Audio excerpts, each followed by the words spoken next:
Long before modern doctors, medieval villagers turned to herb wives, local women who specialised in healing with plants. These women, often older and highly experienced, gathered and cultivated herbs like yarrow, mugwort, rosemary, and comfrey. They brewed teas, made salves, and applied poultices to treat everything from fevers to infected wounds.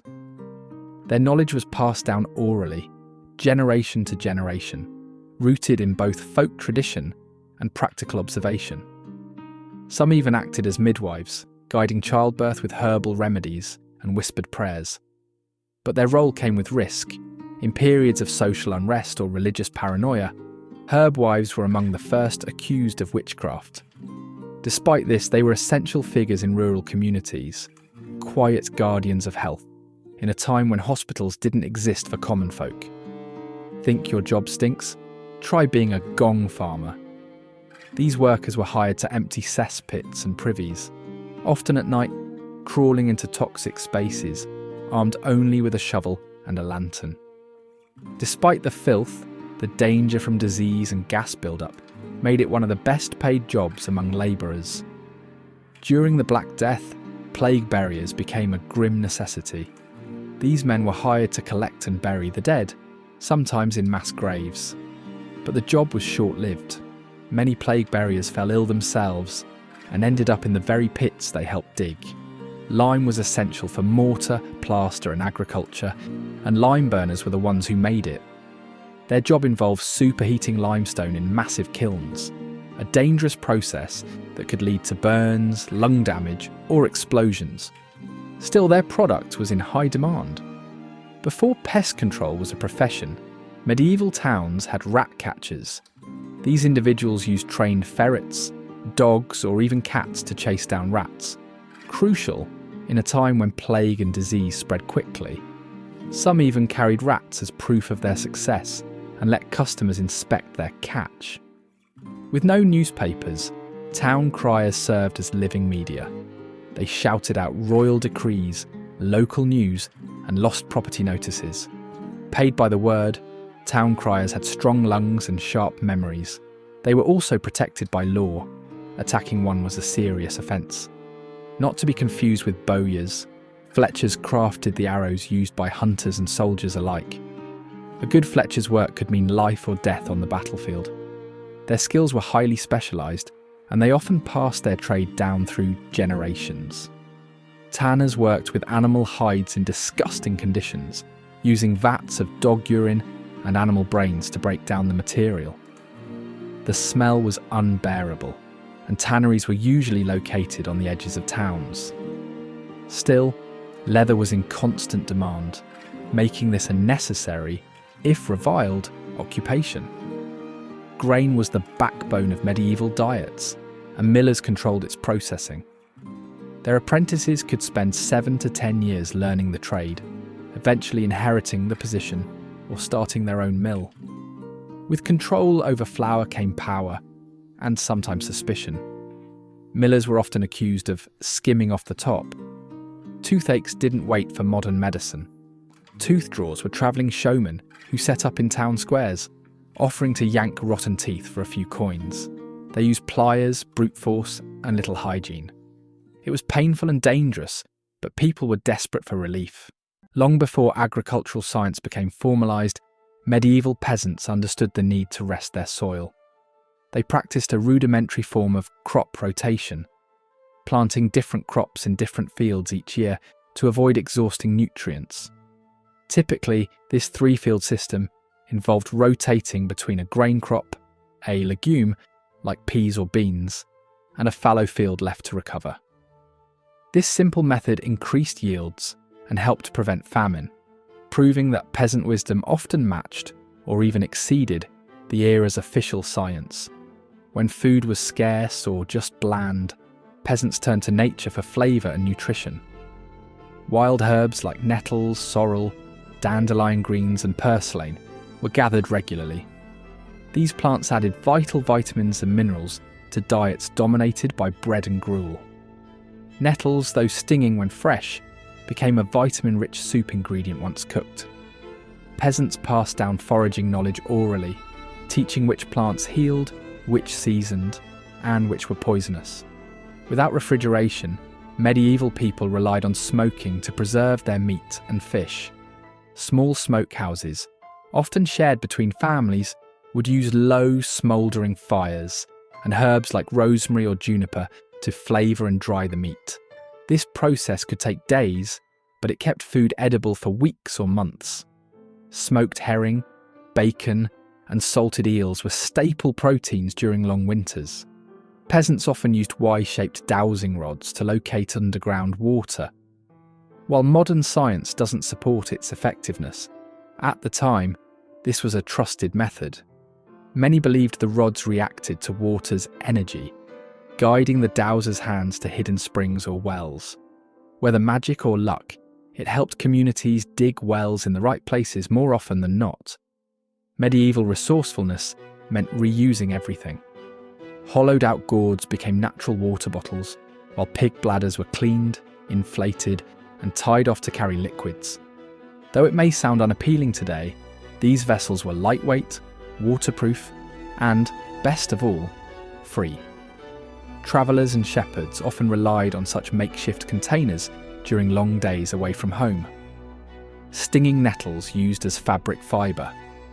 Though painful to touch, stinging nettles were a valuable resource for medieval peasants.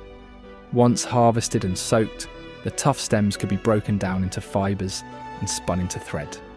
The result was a coarse but durable fabric that could be woven into sacks, ropes, and even clothing. This clever reuse of an otherwise irritating plant made nettles a surprisingly important survival tool in resource-scarce areas. In peasant households, nothing went to waste. Animal bones were sharpened into needles or awls, hides were tanned for clothing or shoes, and even sinew was dried and used as thread. Bone splinters could insulate walls, and hides could be stretched over window frames. These practices show the deep ingenuity of rural life, where every part of a hunted or slaughtered animal served a purpose. In some villages, peasants crafted dome-shaped clay beehives called skeps to keep bees for honey. Honey wasn't just a rare sweetener, it was used to treat wounds and soothe coughs, while beeswax was essential for making candles in homes without natural light. Keeping bees was a delicate but rewarding process, and hives were often carefully placed near wildflowers or herb gardens to ensure good yields. Keeping bugs off food wasn't easy without modern screens or sprays. Peasants used smoke, smouldering herbs and damp wood to deter insects inside their homes. Hanging garlic near pantries and beds was another common practice, believed to repel not just flies but evil spirits too. These techniques were part of everyday domestic knowledge, passed on primarily by women and rooted in both observation and superstition. To survive long, cold winters, peasants had to prepare well in advance. Root vegetables like turnips, carrots, and onions were stored in deep-root cellars, holes dug into the earth where temperatures stayed cool and stable. Grains were kept in clay pots, sealed with wax or animal fat to keep out moisture and pests. These storage methods were simple but remarkably effective, and could mean the difference between hunger and survival. Instead of wattle and daub, some peasants in areas like Devon and Cornwall used cob, a building material made from clay-rich soil, straw and water. It was durable and insulating. Cob structures, once dried, could last for centuries with regular maintenance. Peasants mixed it with their feet, stomping it for hours to get the right consistency before packing it into wooden moulds or forming walls by hand. Not all peasant homes had straw thatch. In marshy areas, roofs were constructed using reed mats, tightly bound and overlapped to shed water. These mats were surprisingly long-lasting and more fire-resistant than dry straw. Maintenance was still required every few years, especially in damp climates. While dirt floors were common, some villages along coastal regions reinforced their floors with crushed oyster or mussel shells. This created a firmer surface and added calcium, which deterred some pests. In winter, woven mats of dried reeds or wool scraps were placed for comfort and warmth. Instead of strewing herbs solely to cover odours, peasants would burn bundles of dried lavender, thyme or tansy. This smoke masked smells, repelled flies, and was believed to ward off illness. Some even suspended herbs from the rafters to act as natural air purifiers. Many medieval peasants baked their bread directly in the hearth using hot ashes. They would shape coarse loaves from barley or rye flour, then bury them in the embers of the central fire. This method produced dense, smoky-flavoured bread with a hardened crust, sometimes still dusted with ash when served. Though far from today's bakery standards, it was an essential survival technique that didn't require special equipment, and it allowed families to make their own food using the same fire that heated their home. Lime wash remained popular, but some mixed it with cow dung for better adherence and mildew resistance. This created a surprisingly effective protective coating that helped preserve walls from rain and rot while keeping insects at bay. Before chimneys were common, many homes had turf vents built into their roofs. These small, controllable openings allowed some smoke to escape while retaining heat. Others built small sidewall hatches that could be opened during cooking hours to allow limited ventilation. Timber theft from noble lands was common, and whole villages might face punishment if a forest was stripped without permission. Some communities developed secret agreements to rotate wood collection from less patrolled areas. Disputes could lead to fines, floggings, or the confiscation of tools. When a villager needed a new barn or longhouse, others would help build it in exchange for a small feast, a tradition known as a building bee. These events built community trust and were often accompanied by local songs, roasted turnips and shared ale. Peasants used simple tools passed down through generations. Adzes shaped beams, wooden mallets drove stakes, and iron nails were carefully forged by hand. For levelling floors or cutting posts, they used plumb lines, rough chisels, and axes honed with sandstone. In medieval times, personal hygiene wasn't what we'd expect today. Bathing was rare for many commoners, partly due to limited access to clean water and the belief that water could carry disease into the body. Soap was handmade from animal fats and ashes and considered a luxury item. Wealthier households might bathe once a week, but for peasants it was often only a few times a year. Despite popular myths, people did try to stay clean using cloths and herbs, but body odour was a part of daily life. While we might picture fluffy loaves of golden bread, most medieval bread was far from appetising. Wheat was expensive, so commoners baked with rye, barley, or oats. In lean times, bakers even added crushed tree bark or ground beans to stretch their flour. This sometimes caused digestive issues or even poisoning. Nobles, by contrast, enjoyed fine white bread called manchette, baked from pure wheat flour and often served with honey or butter. Salt was more than a seasoning in the Middle Ages. It was wealth. Known as white gold, salt preserved meat and fish, making it crucial for survival, especially in winter. At grand feasts where a person sat in relation to the salt cellar marked their rank. Nobles and honoured guests sat above the salt, closer to the host, while servants and lower status individuals were seated below the salt. Its value was so great that Roman soldiers were once paid in salt, giving us the word salary.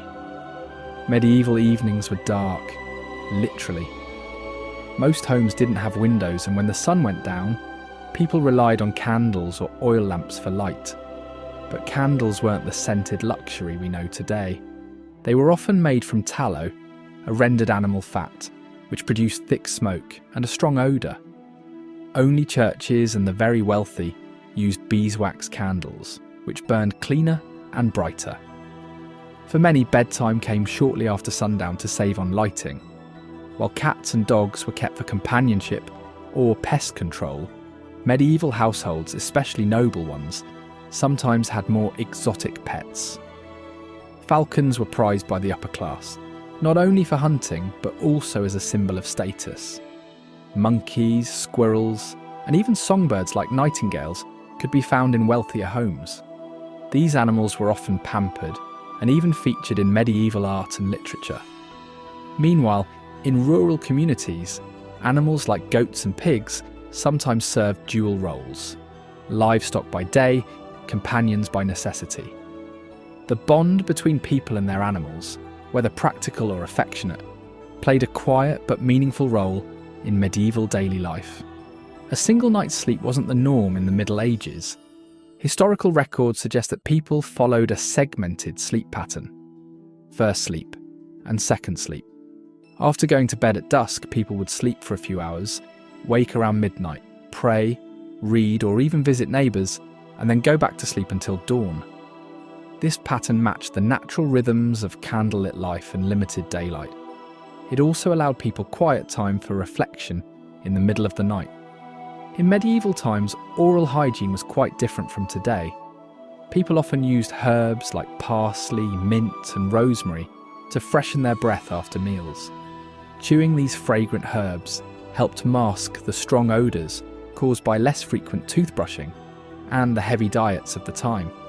Some even made homemade mouthwashes using vinegar or wine infused with herbs. While they lacked modern dental care, these natural remedies were an important part of daily life to maintain some sense of cleanliness and social etiquette. Medieval people did take some care of their teeth. While toothbrushes didn't exist, people used frayed sticks or cloth to rub their teeth clean and remove debris. Interestingly, skeletal remains from the period show relatively healthy teeth, likely due to a lack of processed sugar. Names in the medieval world carried deep meaning. They often reflected a person's trade, like John Smith, location, Alice of York, or a personal trait, Geoffrey the Bold. Nicknames were widely used, especially when multiple people shared the same first name. A Thomas could become Thomas the Miller, Tom Short, or Tomkin. Some surnames stuck for generations, becoming the last names we still use today. While peasants struggled to get enough food, noble banquets were lavish and long-lasting. Feasts were held to celebrate religious holidays, marriages, and military victories, and they didn't end after one course or one evening. Some lasted several days, featuring dozens of dishes, musicians, jugglers, and entertainers. Moulded jellies were served alongside dramatic centerpieces, like pies filled with live birds.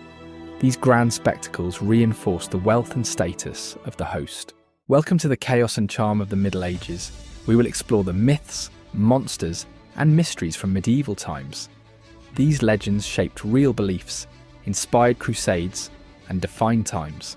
While the sword in the stone tale might sound far-fetched, many historians believe the legend was inspired by an actual war leader from the 5th or 6th century. This mysterious figure supposedly led British forces against Saxon invaders, laying the foundation for centuries of Arthurian legends. To medieval minds, dragons weren't just fantasy, they were facts. Bestiaries and maps marked unexplored lands with warnings like "Here be dragons." Caves, mountain ranges, and distant islands were all fair game for dragon sightings. Elves, goblins, and fairies were not the magical helpers we think of today. Back then, they were blamed for stolen children, sudden sickness, or strange happenings in the woods. Folklore was filled with warnings of these dangerous beings. The Holy Grail wasn't just a symbol of divine power, it was the ultimate medieval obsession. Knights of the Round Table, including Sir Galahad and Sir Lancelot, were said to seek this mystical chalice, believed to hold the blood of Christ. The search became a metaphor for purity, sacrifice, and divine favour. Medieval people truly believed in revenants, restless spirits or walking corpses. Ghost stories were not just spooky tales, but moral warnings about unresolved sins, improper burials, or divine punishment. Unicorns, manticores, and even the dreaded basilisk appeared in real medieval texts. Scholars of the time included them in encyclopedias, treating them as exotic animals rather than mythical monsters. These travelling performers kept legends alive, spinning tales of heroism, betrayal, magic, and war. Their stories were entertainment, history, and moral lesson all rolled into one. Merlin wasn't just a magician in stories. Some medieval people believed he had actually existed and possessed prophetic powers. Chronicles and religious texts sometimes referred to him as a sage who foresaw great wars and the rise of kings. The tale of Beowulf slaying Grendel and a fire-breathing dragon is one of the earliest surviving epic poems in English. While clearly legendary, it also reflects the real warrior culture of early medieval Scandinavia and England. A solar eclipse wasn't just a natural event, it was a warning. Medieval people believed celestial signs were divine messages. Comets could signal the death of a king. Blood moons foretold war. The sky was, quite literally, the news. The medieval world wasn't just built on stone and steel. It was built on stories. Legends weren't just entertainment. They were how people explained the unexplainable. Which legend do you believe has some truth to it? Contrary to popular myth, most educated people in the Middle Ages knew the Earth was round. This idea that everyone thought the Earth was flat actually comes from much later misconceptions. Medieval scholars, especially those influenced by ancient Greek and Roman texts, accepted a spherical Earth as common knowledge. One of the most enduring myths is that Vikings wore horned helmets. In reality, there's no evidence that these helmets were ever used in battle. The image likely comes from 19th century opera costumes and artistic imagination, rather than archaeological fact. It's often said people in the Middle Ages were filthy and never washed. But public bathhouses were actually common in many medieval towns. People bathed regularly, though the frequency and methods varied by class and region. The myth of dirtiness grew stronger during the later plagues, when bathing was wrongly thought to spread disease. The Iron Maiden is often shown as a gruesome medieval punishment tool, but there's no evidence it was ever actually used. Most examples were created in the 18th or 19th century for museums or shock value, not as real medieval artifacts. This bizarre image has roots in medieval folklore, but it wasn't a widely accepted belief during the Middle Ages. The flying broomstick idea became more prominent during later witch hunts, mixing superstition with fear and imagination. Knights are often portrayed as chivalrous and honourable, but in reality, many were brutal mercenaries or enforcers for powerful lords. While the code of chivalry existed, it was more of an ideal than a rulebook, and many knights ignored it when it suited them. While some monarchs claimed divine authority, the concept of the divine right of kings wasn't universal during the entire Middle Ages. Power often shifted between monarchs, nobles, and even religious leaders. In fact, many kings were challenged, deposed, or even excommunicated. Not all peasants were powerless. While serfdom was widespread, many peasants could own land, pay rent, and even sue lords in local courts. Life was hard, yes, but not entirely without rights or autonomy. It's a myth that medieval women had no voice. Queens like Eleanor of Aquitaine wielded enormous power, and women in some towns ran businesses, owned property, and led religious institutions. Their roles were more complex than most stereotypes suggest. Lastly, the idea of the Dark Ages is itself a myth. While it's true there were challenges, like war, disease, and limited scientific progress, this era also saw advancements in architecture, philosophy, literature, and early science. It laid the groundwork for the Renaissance. The medieval world was a place where justice was often brutal, unfair, and terrifying. From bizarre trials to horrifying executions, the punishments of the time reflected a society that believed suffering could reveal the truth. If someone was accused of a crime, they didn't get a fair trial. Instead, they faced trial by ordeal. This could mean holding a red-hot iron, walking across burning coals, or being thrown into a freezing river. If they survived or healed quickly, it meant God had judged them innocent. If not, their guilt was proven, and they were punished, often by execution. For lesser crimes, people were put in stocks or pillories, wooden frames that locked their heads and hands in place in the town square. There they were pelted with rotten food, mud, and even stones by angry crowds. This punishment wasn't just about suffering, it was meant to shame criminals so they wouldn't repeat their offences. Anyone suspected of witchcraft faced torture, forced confessions, and execution. Many were burned at the stake or hanged. Some trials used the ordeal by water, where the accused was thrown into a river. If they floated, they were guilty.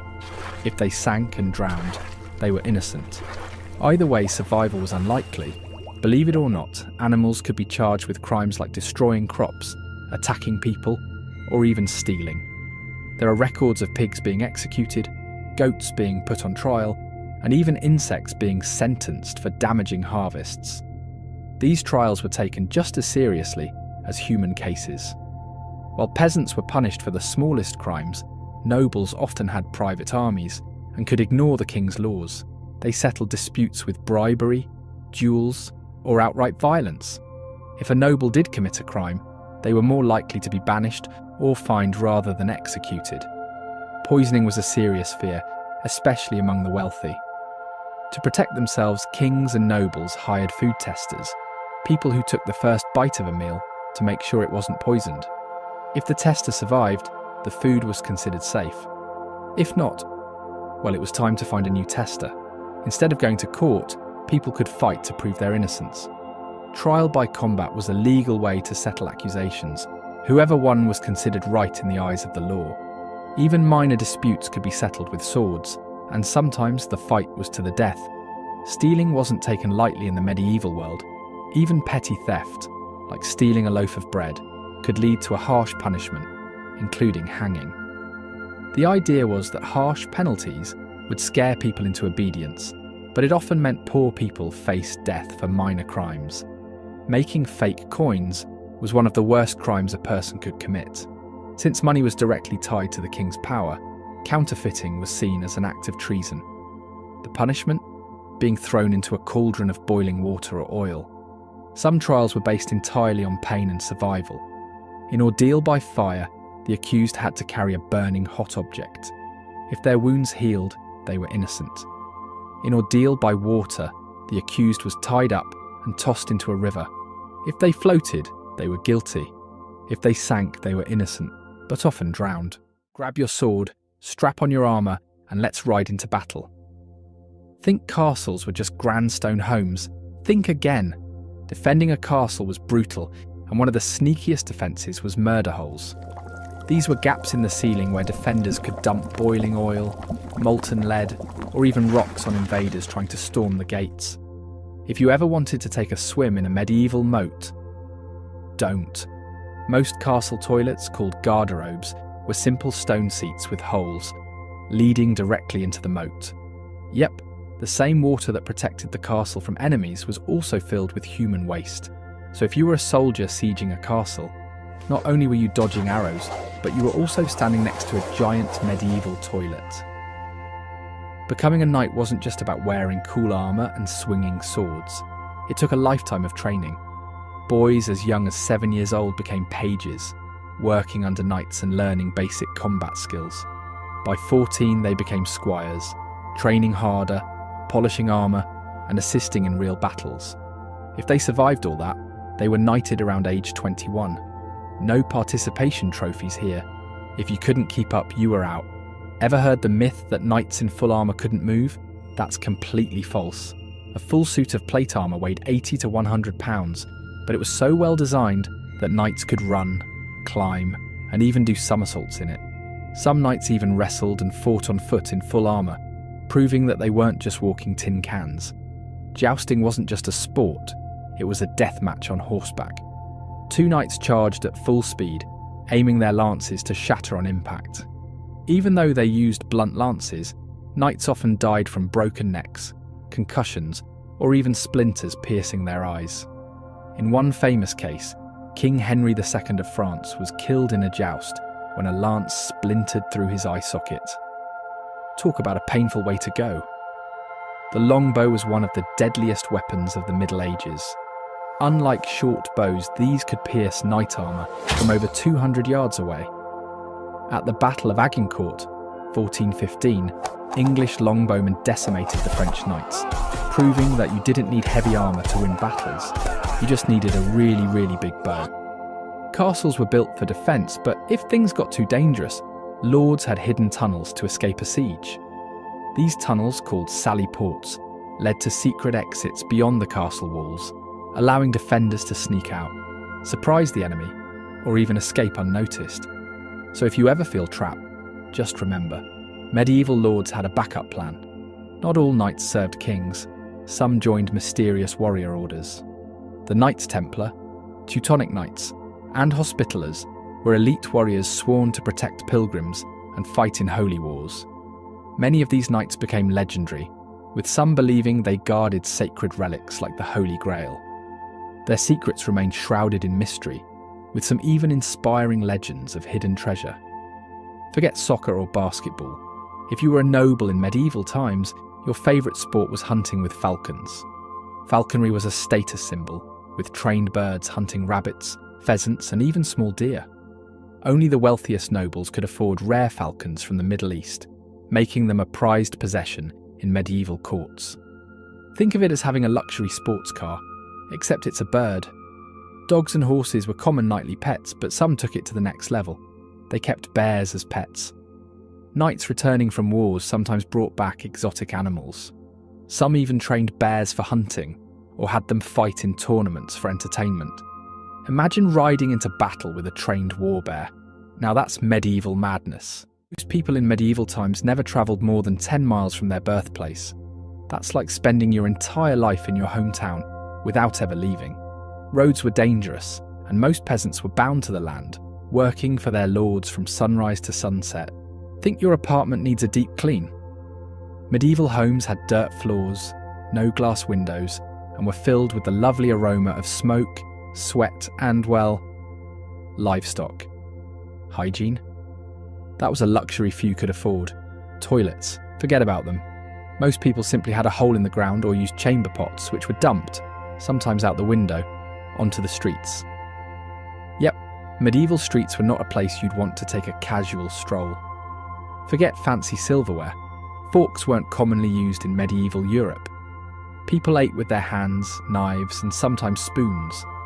If you dined with royalty, you might get a napkin. Otherwise, it was all about licking your fingers clean. Believe it or not, women were the primary brewers of beer. Since water was often unsafe to drink, beer was the go-to beverage for all ages. Brewing beer was a household task, just like cooking or baking bread. The medieval work week? 6 days a week, sunrise to sunset. Peasants worked long hours farming, tending livestock, and doing whatever their lord required. Sundays were a day of rest, and a much-needed break. Marriage in the Middle Ages happened early, sometimes as young as 12 for girls. Marriages were often arranged for economic or political reasons, not love. Romance novels had nothing on medieval reality. Think you can wear whatever you want, not in medieval times. Sumptuary laws dictated what colours and fabrics you could wear based on your social class. Peasants, earth tones, nobles, rich, vibrant hues. Medieval fairs were the highlight of the year.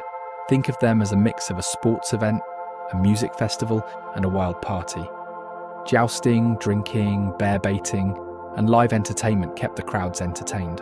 While peasants lived on bread and porridge, nobles feasted on extravagant dishes, swan, peacock, and even whale. Presentation was everything. Sometimes chefs would reassemble cooked birds with their feathers just for show. Medicine in the Middle Ages was questionable at best. If you were sick, your chances of survival depended more on luck than actual science. Let's take a look at some of the wildest medical practices and superstitions of medieval times. Feeling sick? Just drain some blood. Bloodletting was one of the most common treatments for everything. Fevers, headaches, infections, you name it. The idea was that illnesses were caused by an imbalance of bodily fluids, so removing blood would rebalance the body. Problem was, it often made people weaker, or even killed them. Believe it or not, medieval doctors tasted urine to diagnose illnesses. They believed the colour, smell, and taste revealed a patient's condition. Imagine walking into a doctor's office today and being handed a cup of pee for a taste test. Yeah, hard pass. The Black Death was the deadliest pandemic in history, wiping out nearly 50% of Europe's population in just a few years. But what caused it? Some believed it was bad air, others blamed angry gods or even witchcraft. People carried flowers or burned herbs to purify the air, none of which helped, of course. These guys, they weren't just creepy, they believed their beaked masks, stuffed with herbs, would protect them from the deadly disease. Spoiler alert, it didn't. Ever had a headache so bad you'd drill a hole in your head? Well, medieval doctors did just that. This practice, called tree panning, was meant to release evil spirits causing mental illness, seizures, or migraines, and somehow, people survived this. Before modern medicine, many treatments were a mix of herbs, magic spells, and crushed gemstones. Yup, some believed powdered gems could cure disease, while others relied on charms and prayers to heal. Let's just say medical school wasn't really a thing back then. Forget modern hospitals. Medieval ones were more like shelters run by monks. They provided food and a place to rest. But actual medical care? Not so much. If you got better, great. If not, well, prayers were your best hope. Believe it or not, people thought that kings had healing powers. It was called the king's touch, and rulers were believed to cure diseases like scrofula just by laying their hands on the sick. Did it work? Probably not. But hey, it gave people hope. Of all the bizarre treatments, leeches are still used today. In medieval times, they were placed on wounds to suck out bad blood and prevent infection. Turns out modern doctors actually use leeches in surgery to improve circulation, one of the few medieval treatments that wasn't complete nonsense. Giving birth in medieval times was dangerous, so midwives relied on prayers, amulets, and herbal remedies to protect mothers and babies. Superstition and medicine often went hand in hand, because back then, any bit of luck was needed to survive.